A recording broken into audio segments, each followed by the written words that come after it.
ছুটির দিন সকালেই রাজধানীতে জ্বালানি কিনতে এসে বিপাকে গ্রাহকরা। বেশিরভাগ ফিলিং স্টেশন বন্ধ থাকায় ভোর থেকেই পাম্পের সামনে দীর্ঘ সারিতে দাঁড়িয়ে আছেন চালকরা। ঘন্টার পর ঘন্টা অপেক্ষা করেও অনেকেই পাচ্ছেন না পর্যাপ্ত জ্বালানি। পাম্প সংশ্লিষ্টরা বলছেন সরবরাহ কম থাকায় নির্দিষ্ট সময়ে তেল দেয়া হচ্ছে। এতে চরম ভোগান্তিতে পড়েছেন সাধারণ মানুষ। জরুরি প্রয়োজনে গাড়ি চালাতেও হিমশিম খাচ্ছেন তারা। এদিকে ক্রেতাদের মাঝে বাড়ছে ক্ষোভ। তাদের অভিযোগ, অব্যবস্থাপনা ও অবৈধ মজুদের কারণেই এই সংকট। পরিস্থিতি স্বাভাবিক করতে দ্রুত নজরদারি বাড়িয়ে কার্যকর পদক্ষেপ নেওয়ার দাবি জানিয়েছেন ভুক্তভোগীরা।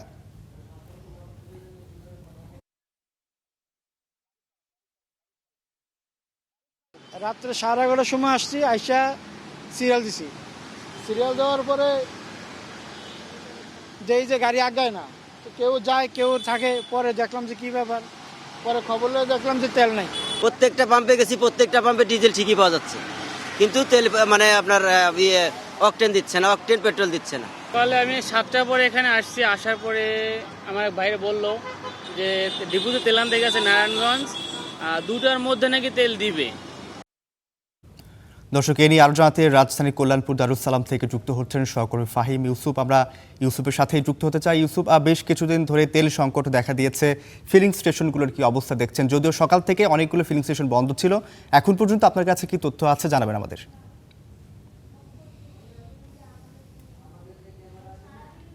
সকাল থেকে যে কয়েকটি পাম্পে ঘুরেছি, বেশিরভাগ পাম্প কিন্তু বন্ধ ছিল। তবে কিছুটা ব্যতিক্রম চিত্র আমি দেখতে পেয়েছি রাজধানীর দারুসালামে। এই পাম্পটিতে আমি এখানে কিছুক্ষণ আগে কিন্তু অকটেন দিয়ে এখানে শুরু হয়েছে। আমি যদি দেখাতে চাই যে বর্তমানে এখানে তেমন একটি ভিড় না থাকলেও বলা যায় যে দারুসালাম থেকে কল্যাণপুর পর্যন্ত এইখানে যে অকটেনে নিতে আসা গাড়িগুলোর যে ভিড়, সেটি কিন্তু আমরা এখানে দেখতে পেয়েছি। তবে অন্যান্য জায়গার মতো এখানে তেমন একটি ভিড় লক্ষ্য করতে পারিনি আমরা।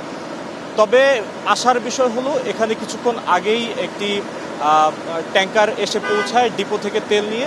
এরপরই কিন্তু এখানে তারা এই যে বেলা 12টা থেকেই তারা শুরু করেছে তেল দেওয়ার যেই কার্যক্রম সেটি। তবে এখন পর্যন্ত অন্যান্য বেশিরভাগ পাম্পই কিন্তু আমরা যথারীতি বন্ধ থাকতে দেখেছি, এবং বেশিরভাগ পাম্প কর্তৃপক্ষই কিন্তু আমাদেরকে আশা দিচ্ছেন যে বেলা 2টা নাগাদ তারা যে তেল, সেই তেল কিন্তু কাঙ্ক্ষিত তেল কিন্তু গ্রাহকদের তারা দিতে পারবেন। তবে এখানে আমরা গাড়ির সংখ্যা কম থাকলেও যে সকল গাড়ি চালকরা এখানে এসেছেন তেল নিতে, বেশিরভাগ কিন্তু আমাদেরকে জানিয়েছেন যে তারাও কিন্তু ভোর থেকে এখানে অপেক্ষা করছিলেন শুধুমাত্র তেল নেওয়ার জন্য।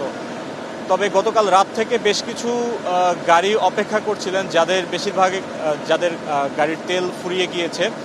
তাদের থেকে আমরা যেটি জানতে পেরেছি যে গতকাল রাতে তারা রাজধানীর বিভিন্ন পাম্প ঘুরে, বেশিরভাগ পাম্প ঘুরে তারা যেটি দেখতে পেয়েছেন যে গতকাল রাত থেকেই কিন্তু এই তেল দেওয়া বন্ধ রয়েছে।